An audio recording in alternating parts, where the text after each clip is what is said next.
our next speaker, Aakashi Bhatt. She is the daughter of wrongfully imprisoned former senior police officer and whistleblower Sanjeev Bhatt, who is the sole surviving witness to the role of Indian Prime Minister Narendra Modi and his state administration in mass killings of Muslims in Gujarat in 2002. Aakashi?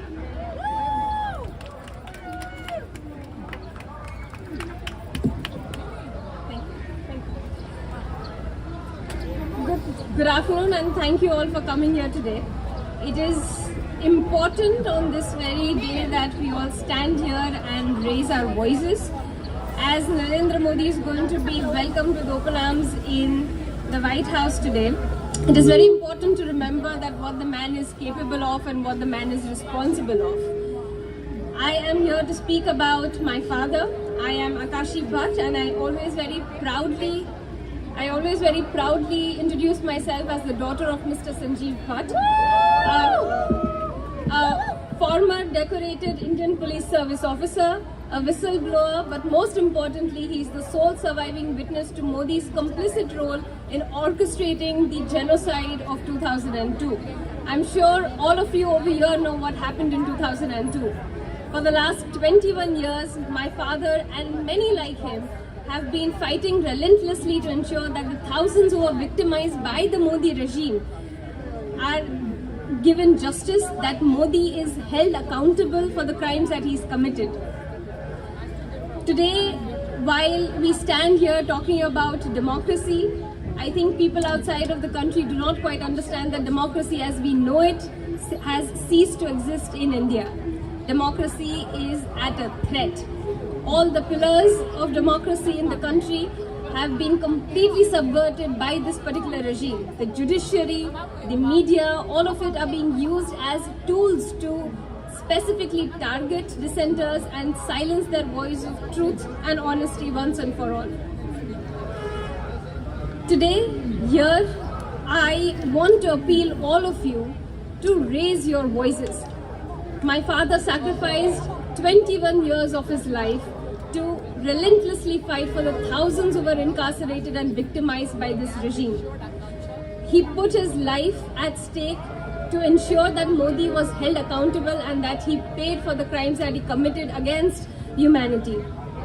So while he defended the society at great personal and professional cost, somewhere down the line, as a daughter, I feel that the society failed him, because a society that cannot protect its heroes is a society which does not deserve them. When people like my father came out and gave their everything to ensure that the democratic values, the secular values of the country remained protected, when they were systematically targeted and examples were made out of exemplary men and women like my father and many others, the public of the country watched in deafening silence. They watched paralyzed in fear, and they did not defend their defenders. 5 years down the line, my father languishes in jail for a crime he did not commit. He was picked up from his home on 5th of September 2018 and was incarcerated in a fabricated case, given conviction for life imprisonment. 2 days ago, 20th of June, was when my father was given the conviction of life imprisonment. It's been 4 years since his incarceration, 5 years since he's been languishing in jail, all because he spoke truth to power, all because in the last 21 years he never backed down and he continued to fight at great personal and professional cost to hold Modi accountable. As a society, we cannot let the sacrifices of our heroes go to waste.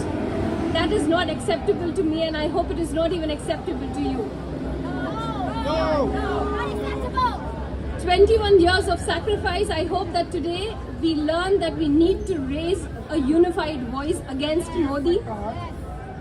We need to debunk the narrative that he's been propagating across the world, where he's trying to portray India as a democratic nation. We need to ensure that people outside of the nation knows that the media, the judiciary is being muzzled, is being subservient. The Indian jails are filled today with activists, students, free thinkers, whereas rapists, lynchers, convicts of the Gujarat program walk scot-free. It is time to raise our voice. It is time to stop being fearful. This regime has thrived on fear. They are comfortable knowing that people will not raise their voice because they are fearful, that they are cowardly. Let us prove them wrong. Let us tell them that Modi is not India.